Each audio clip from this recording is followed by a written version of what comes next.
जय श्री कृष्णा। राधे राधे। श्री चैतन्य महाप्रभु শুদ্ধ কৃষ্ণ ভক্তির প্রচার করেছিলেন। চৈতন্য চরিতামৃতে বলা হয়, আপনি আচরি ভক্তি জগতে শিখায়। শ্রী চৈতন্য মহাপ্রভু নিজে আচরণপূর্বক জগতে ভক্তি প্রচার করেছিলেন। কতগুলি জাগতিক নিয়ম, বৈষ্ণবীয় আচার আচরণ, সদাচার শেখাতে তিনি আসেননি। তিনি এসেছেন এক দুর্লভ ভক্তি তত্ত্বকে জগৎ মাঝে প্রকাশ করিতে। ভগবান নিজে ঘোষণা করেছেন, ভক্তা মামভি জানাতি। গীতায় ভগবান বলেছেন, একমাত্র ভক্তরাই আমাকে সঠিকভাবে তত্ত্বতে জানতে পারেন।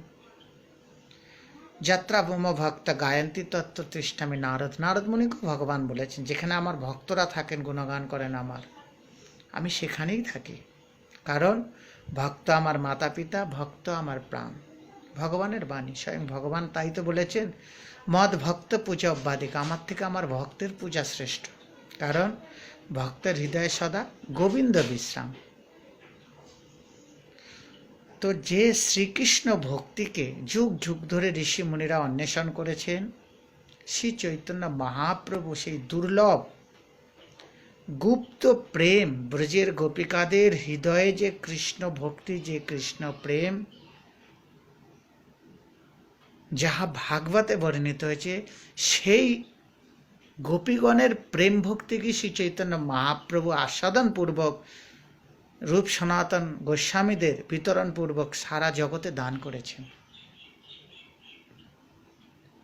হরে কৃষ্ণ বলে তিনি যে ক্রন্দন করতেন, নরোত্তম ঠাকুর বলেছেন, কি লাগি কাঁদয় নীতি ইহা বুঝো ভক্ত সমাজ। হে ভক্ত সমাজ, শ্রী চৈতন্য মহাপ্রভুর নীতি কেন ক্রন্দন করিতেন, তোমরা শুধু এইটুকু অনুধাবন করার চেষ্টা করো। সমস্ত ভক্তিতত্ত্ব আপনা হতেই ভক্তিদেবের কৃপায়, তুলসী বৃন্দা মহারানীর কৃপায়, গুরুদেবের কৃপায়, মহাপ্রভু নিতাইচন্দ্রের কৃপায় আপনা থেকেই হৃদয়ে প্রকটিত হবে। দেখুন, ব্রজের গোপিকাদের মূল ভক্তি বল সম্পদ হচ্ছে কৃষ্ণ বিরহ।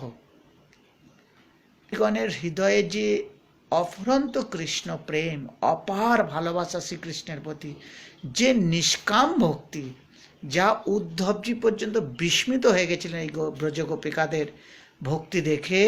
তিনি গোপিকাদের চরণ বন্দন করলেন, বন্দে নন্দ ব্রজস্ত্রীনাম পাদরেণুম অভিঘ্নস। হে ব্রজ গোপিকাগণ, হে নন্দ বাবার ব্রজধামের রমণীগণ, তোমাদের চরণ বন্দনা করি। কারণ তাদের হৃদয়ে যে কৃষ্ণ প্রেম, নিরন্তর কৃষ্ণ প্রেম, কৃষ্ণ সঙ্গেও তাদের যে কৃষ্ণ ভক্তি, কৃষ্ণ বিরহ তাদের সেই একই কৃষ্ণ স্মরণপূর্বক ভক্তি, ইহা যে বিলোপ হবার নয়। শ্রী চৈতন্য মহাপ্রভু সারা জীবন গোপিকাদের এই ভাব ভক্তিকে আস্বাদন করেছেন। আপনি আচরি ভক্তি জগতে শিখায়। চৈতন্য মহাপ্রভু গোপিকাদের এই কৃষ্ণ বিরহকে সারা জীবন আস্বাদনপূর্বক জগতে দান করেছেন। রূপ সনাতন আদি গোস্বামীগণ শ্রী চৈতন্য মহাপ্রভুর কৃপায় সেই দুর্লভ গোপী প্রেমা ভক্তিকে মহাপ্রভুর কৃপায় নিজের আস্বাদনপূর্বক লেখনীর মাধ্যমে লিপিবদ্ধ করে গেছেন। নরোত্তম ঠাকুর মহাশয় তাই তো লিখলেন, মহাপ্রভুর যে দুর্লভ ভক্তিভাব তা বোঝাতে গিয়ে লিখলেন, কি লাগি কাঁদয় নীতি ইহা বুঝো ভক্ত সমাজ। হে ভক্তগণ, তোমরা শুধু এটুকু বোঝার চেষ্টা করো যে শ্রী চৈতন্য মহাপ্রভুর কেন নিরন্তর ক্রন্দন করিতেন, হা কৃষ্ণ বলে। এই ভাবটা কার? এই ভাবটা ব্রজের গোপিকাদের, রাধারানীর। কৃষ্ণ বিরহে যে কৃষ্ণের মিলনের থেকে অধিক আনন্দ, যাহা রাস পর্বে আমরা দেখেছি, যখন ভগবান শ্রীকৃষ্ণ অন্তর্ধান হয়ে যায়, ব্রজ গোপিকারা পাগলিনীর মতো ক্রন্দন করে গোপী গীত কীর্তন করেছিলেন এবং তারপর ভগবান তাদের সামনে প্রকট হয়ে বলেছিলেন, হে গোপিকাগণ, তোমাদের সম্মুখে থাকলে আমার প্রতি তোমাদের হৃদয়ে যে ভাব, আমি অন্তর্ধান হয়ে তোমাদের থেকে অদর্শনে থাকিলে তোমাদের হৃদয়ে যে ভক্তিভাব তা বহুগুণ বেশি। অর্থাৎ বিরহে যে প্রাণবধূ স্মরণ চিন্তন সর্বাধিক হয়। আর শ্রীকৃষ্ণ চিন্তন স্মরণে সাক্ষাৎ কৃষ্ণই তো প্রাপ্তি হয়। শ্রীকৃষ্ণচন্দ্র এমন ভগবত তত্ত্ব, তিনি সাক্ষাৎও আমাদের সাথে থাকতে পারেন, মানুষের চিন্তনেও আমাদের সাথে থাকিতে পারেন, সেবা গ্রহণ করিতে পারেন। আর এই মানুষের সেবা সর্বাধিক শ্রেষ্ঠ আমাদের রূপানুগ ধারায় রূপ সনাতন নরোত্তম ঠাকুর তাদের ভক্তি আচরণে, ভজনের আচরণে আমাদের জগতে দেখিয়ে দিয়ে গেছেন। তাই তো আমাদের গোস্বামী ধারায় মঞ্জুর স্বরূপে মানুষের রাধাকৃষ্ণ নিত্য স্মরণ সেবা করা হয়। গোপিকাদের শ্রীকৃষ্ণ বললেন, আমি যদি রাস পর্বে থেকে অন্তর্ধান না হতাম, তোমাদের হৃদয়ের যে এই কৃষ্ণ প্রেম, দুর্বার যে কৃষ্ণ প্রেম, আমি কিভাবে আস্বাদন করিতাম। কৃষ্ণ বিরহে তোমাদের হৃদয়ে যে ভক্তির উচ্ছ্বাস ঘটে, আমি তো সেটাই আস্বাদন করি। অর্থাৎ গোপীগণের যে কৃষ্ণ বিরহ, শ্রী চৈতন্য মহাপ্রভু এই বিরহ রসকে আস্বাদন করেছেন। তাই তো তিনি কাঁদতেন হা কৃষ্ণ বলে। দেখুন, শ্রী চৈতন্য মহাপ্রভু আপনি আচরি ভক্তি করিলা প্রচার।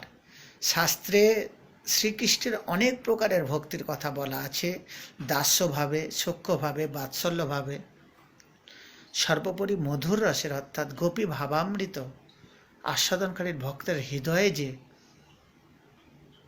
মধুর ভাবের বিকাশ ঘটে, সেই যে মধুর রসের ভজন, মহাপ্রভু সেই ভক্তিকে আস্বাদন করেছেন, সেই ভজনকে অবলম্বন করেছেন। তার পরবর্তীকালে তার পারিষদগণ, গোস্বামীগণ সেই রাগানুগা ভক্তি অর্থাৎ মধুর ভাবের যে গোপীগণের কৃষ্ণের প্রীতি, সেই গোপীগণের কৃষ্ণের প্রতি যে ভাব ভক্তি প্রীতি, তাহাই আমাদের গৌড়ধারার মূল ভজন অর্থাৎ মধুর রসের ভজন।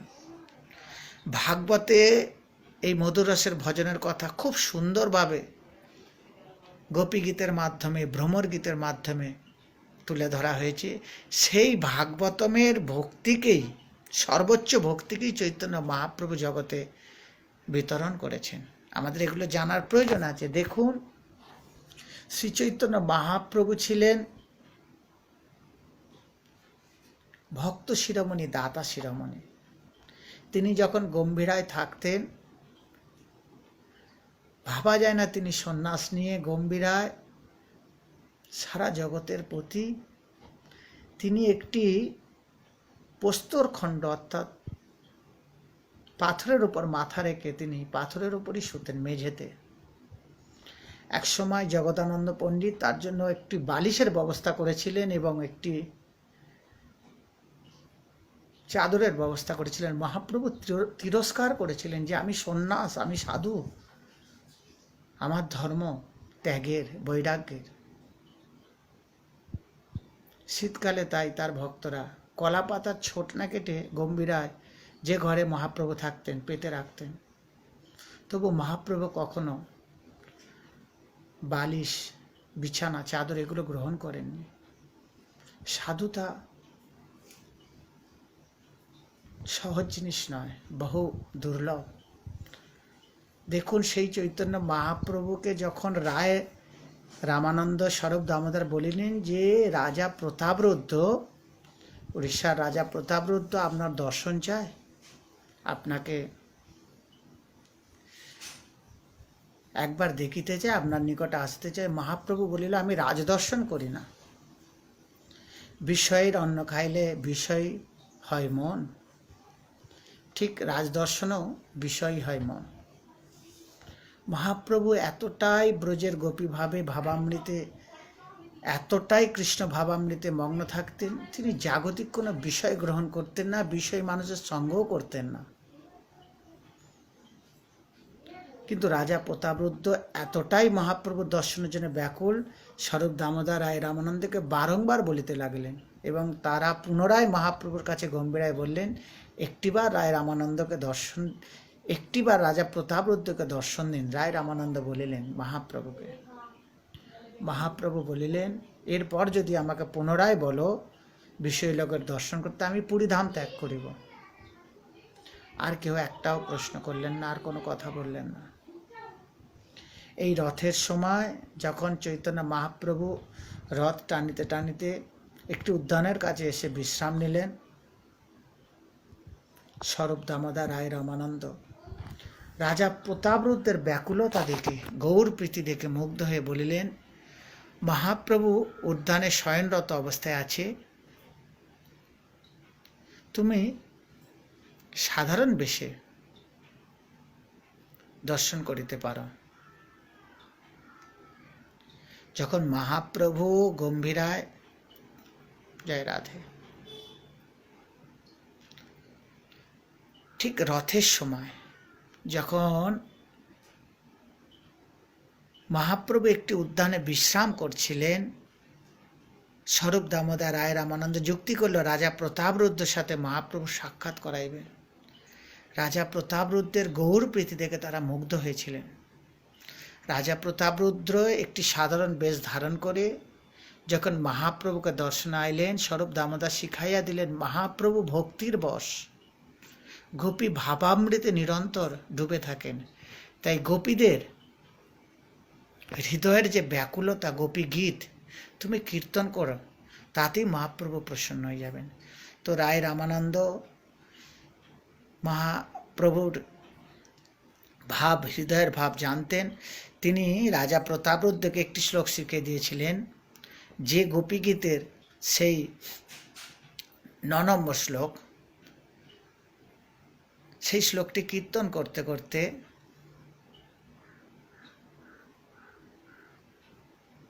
সেই উদ্যানে প্রবেশ করিলেন। তব কথামৃতম তপ্ত জীবনম কবিভিরিতম কলমশাপহম শ্রবণ মঙ্গলম শ্রীমদাততম ভুবি গৃণন্তি তে ভূরিদা জনা। মহাপ্রভুর কর্ণে যখন এই গোপী গীতের স্বর পৌঁছালো, মহাপ্রভু ব্যাকুল হয়ে উঠলেন, গোপীদের ভাবামৃতে ডুবে গেলেন। কে এরকম মধুর গোপীদের সেই বিরহের ভাব আমার কর্ণে প্রবেশ করাইলে? কে তুমি দাতা, কে তুমি? জড়িয়ে ধরলেন রাজা প্রতাপরুদ্রকে। দেখুন, যে মহাপ্রভু বলেছিলেন আমি রাজ দর্শন করি না, সেই মহাপ্রভু রাজা প্রতাপরুদ্রকে বুকে জড়িয়ে ধরলেন, আনন্দে ক্রন্দন করছেন, গোপী ভাবামৃতে নিরন্তর ডুবে যাচ্ছেন। কে তুমি? এত মধুর আমাকে গোপী গীতের ক্রন্দন, সেই শ্লোকের কীর্তন শোনালে। দেখুন, মহাপ্রভু রাজ দর্শন করতেন না, বিষয় লোকের সঙ্গ করতেন না, কিন্তু সর্বোপরি তিনি ভক্তের বশ। এখানে অনেক বোঝার তত্ত্ব আছে।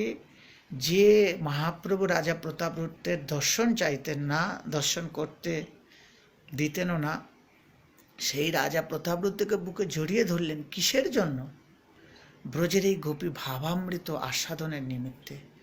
তো মহাপ্রভু যে ভক্তিকে নিরন্তর আস্বাদন করতেন, বলার উদ্দেশ্য এটাই যে মহাপ্রভু সারা জীবন ব্রজের গোপিকাদের হৃদয়ের যে কৃষ্ণ ভক্তি, তাহাই আস্বাদন করতেন, তাহাতেই ডুবে থাকতেন। আর তার কাছেই তিনি বিনামূল্যে, সেই ভক্তির কাছে তিনি বিনামূল্যে আজও বিকিয়ে আছেন।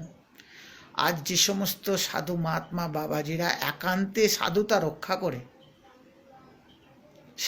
রক্ষা করে যারা একান্তে সেই গোপী ভাবামৃত হৃদয় ধারণ করে গুরু প্রদত্ত রূপ সনাতন আনুগত্যে যারা মঞ্জরি স্বরূপ অর্থাৎ গোপী ভাব, গোপী স্বরূপ ধারণপূর্বক মানুষে যারা রাধাকৃষ্ণের যুগল ভজন করছেন, আজও মহাপ্রভু তাদের কাছে বিনামূল্যে বিকিয়ে যান। কারণ মহাপ্রভু ভক্তের বশ, ব্রজের ভক্তির বশ, গোপিকাদের ভাবামৃতে বশ। তো মহাপ্রভু ধারার এটাই মূল কথা। কৃষ্ণ ভক্তির অনেক প্রকার, শোক্য, দাৎসল্য, বাৎসল্য, কিন্তু সর্বোপরি যে মধুর রস, যা রায় রামানন্দের সাথে সাক্ষাৎকারে দক্ষিণ ভারতে চৈতন্য চরিতামৃতের 8ম খণ্ডে দেখতে পাওয়া যায়, মধ্যখণ্ডে 8ম পরিচ্ছদে দেখতে পাওয়া যায়, ইহ বাহ্য আগে কাহার। গীতা শ্লোক বললেন সর্বধর্মেন পরিত্যাজ্য মামেকম শরণং ব্রজ। মহাপ্রভু বলিলেন ইহ বাহ্য আগে কহার। যত করসি, যত আসনাসি, যত জোহসি দাদাসি, যা করবো সব কৃষ্ণে সমর্পণ। ইহ বাহ্য আগে কহার। দাস্যভাবে ভক্তি ইহ বাহ্য আগে কহবার, সূক্ষ্ম বাৎসল্য ইহ বাহ্য আগে কহবার। মহাপ্রভু কি বোঝাতে চাইলেন? যখন ব্রজের গোপিকাদের কথা বললেন, মহাপ্রভু প্রীত হলেন, এহ উত্তম, আহা, বুকে জড়িয়ে ধরলেন রায় রামানন্দকে। সমস্ত ভক্তি, কৃষ্ণ ভক্তি মানে শ্রেষ্ঠ, কিন্তু তার মধ্যে আছে বিশেষ তারতম্য।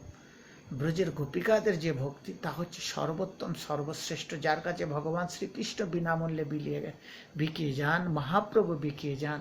সেই ব্রজ গোপিকাদের ভক্তিকে যারা গুরু পরম্পরায় প্রাপ্ত করতে পারেন, দেখুন, কারণ গুরু পরম্পরা এই কারণে শাস্ত্র থেকে ভক্তি লাভ হয় না, সাধুদের হৃদয়ে ভজনের মাধ্যমে যে ভক্তি সঞ্চার হয়, সেই ভক্তি সাধু সেবার মাধ্যমে, সেই কৃপা থেকে যে ভক্তি আমাদের আসে, তাই প্রকৃত সাধনা।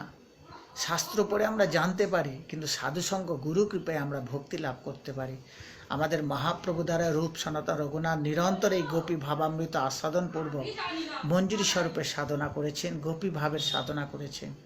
আমাদের গুরু পরম্পরায় সেই সিদ্ধ প্রণালী, সিদ্ধ স্বরূপ মানুষে ভজন লাভ করে আমাদের রাধাকৃষ্ণের সেবায় নিমগ্ন হতে হবে, তবেই মহাপ্রভুর প্রসন্নতা হবে। মহাপ্রভু সারা জীবন এই গোপী ভক্তির কাছে বশীভূত। যে সমস্ত হৃদয়ে আজও, যে সমস্ত ভক্তর হৃদয়ে আজও গোপীদের প্রতি তীব্র ভক্তি, গোপী ভাবামৃতে যাদের লোভ, মহাপ্রভু অকাতরে তাদের কাছে বিলিয়ে যান নিজে। সকল ভক্তের শ্রীকৃষ্ণ ভক্তিতে মতি হোক। ব্রজের গোপিকাদের যে দুর্লভ কৃষ্ণ ভক্তি, রাধারানীর হৃদয়ে যে কৃষ্ণ ভক্তি, মহাপ্রভু যে ভক্তিকে নিরন্তর আস্বাদন করতেন, সেই ভক্তি সকলের লাভ হোক। সেই ভক্তিকে অন্বেষণ করার চেষ্টা করুন। রূপ সনাতন রঘুনাথ আদি গোস্বামীগণের মাধ্যমে, নরোত্তম ঠাকুরের মাধ্যমে এই ভক্তি, আপনি প্রেম ভক্তি চন্দ্রিকা পাঠ করুন, রাধারস সুধানিধি গ্রন্থ পাঠ করুন, উৎকলিকা বল্লরী পাঠ করুন, রঘুনাথ দাস গোস্বামীর বিলাপ মঞ্জুরি, বিলাপ কুসুমাঞ্জলি পাঠ করুন। সহজেই বুঝতে পারবেন যে আমাদের রিয়েল ভক্তিটা কি। আমাদের গৌরধারায় প্রকৃত ভক্তি মানসে রাধাকৃষ্ণের নিত্য স্মরণ, চিন্তন, সেবা, এবং অবশ্যই তাহা গোপী গুরু প্রদত্ত গোপী বা মঞ্জুরি স্বরূপে। কারণ পুরুষ দেহে কদাপি রাধাকৃষ্ণের যুগল সেবা সম্ভব নয়। যেখানে শ্রীকৃষ্ণ গোপীদের সাথে বিরাজ করেন, মধুর রসের সেবা, সেখানে কৃষ্ণ ব্যতীত কোনো তৃতীয় পুরুষ নাই। তো আমাদের পুরুষ স্বভাব, পুরুষ ভাবের সম্পূর্ণ বর্জনপূর্বক গোস্বামীগণ আমাদের গোপী স্বরূপ, মঞ্জুরি স্বরূপ দান করতেন, যাতে মানসে আমরা গোপীদের ন্যায় রাধারানীর সান্নিধ্যে কৃষ্ণ সেবা লাভ করতে পারি। ইহা অতি রহস্যময় সর্বশ্রেষ্ঠ ভক্তি, যা মহাপ্রভু ব্যতীত জীবনে, মহাপ্রভু ব্যতীত জগতে আর কেউ ইহা দান করেন নাই। তাই মহাপ্রভুকে রূপ গোস্বামী বলেছেন দাতা শিরোমণি, মহাবাদান্না বলে মহাপ্রভুকে সম্বোধন করা হয়েছে। এবং এই ভক্তি অবশ্যই ভাগবত সিদ্ধ, এবং গীতায় ভগবান শ্রীকৃষ্ণ বলেছেন, যে যথামাং প্রপদ্যন্তে তাং তথা ভজামি অহম, যে ভাব নিয়ে আমার ভজন করে আমি সেইভাবেই তাদের কাছে ধরা দিই, তাদের পুরস্কৃত করি, তাদের ভক্তিকে গ্রহণ করি। তো এই গোপী ভাবামৃত আস্বাদনকারী, গোপী ভাব অবলম্বনকারী যে ভক্ত, গুরু প্রদত্ত সিদ্ধ প্রণালী, সাধক দেহে মহাপ্রভুর কাছে আর সিদ্ধ দেহে রাধারানীর কাছে যে ভক্তি, ইহা তো গীতায় ভগবান স্বীকার করেছেন, যে যথামাং প্রপদ্যন্তে, যার যে ভাব, সেই ভাবেই আমাকে আরাধনা করলে সেইভাবেই আমায় প্রাপ্ত হয়। তো মহাপ্রভু ভাগবতের এই ভক্তি, কৃষ্ণের এই প্রতিশ্রুতিকে সামনে রেখেই তিনি গোপী ভাবামৃতের ভক্তিকে জগতে বিতরণ করেছেন। এবং গৌরগণ আজও রাধাকুণ্ডে যান, বৃন্দাবনে যান, বাবাজি গোস্বামীদের কাছে দেখুন, ত্যাগ বৈরাগ্য সাধুতা অবলম্বনপূর্বক তারা সেই গোপী ভাবামৃতকে আস্বাদন করছেন নিরন্তর। নিতাই গৌরের কৃপায় পরম আনন্দে ব্রজের আরাধনা করছেন। সেই দুর্লভ ভক্তির অনুসন্ধান করুন। রাধারস সুধানিধি, প্রেম ভক্তি চন্দ্রিকা, এই সমস্ত রসগ্রন্থগুলো জীবনে একটিবার পড়ুন, সব বুঝতে পারবেন। আমাদের গোস্বামীরা অসংখ্য শ্লোকের মাধ্যমে তা লিপিবদ্ধ করে গেছেন। ইহা গুরু কৃপায় সহজেই বোধগম্য হয়। সেই দুর্লভ শ্রীকৃষ্ণ ভক্তি যা ভাগবতে বর্ণিত, যা মহাপ্রভু নিরন্তর আস্বাদন করতেন, সেই ভক্তিতে সবার লোভ হোক, সেই ভক্তিতে সবার প্রীতি হোক, আসক্তি হোক, এইটুকুই প্রার্থনা। জয় শ্রীকৃষ্ণ, জয় ব্রজধাম, জয় রাধারানী, নিতাই গৌর প্রেমানন্দে, হরি বল হরি বল। রাধে রাধে রাধে রাধে রাধে শ্যাম।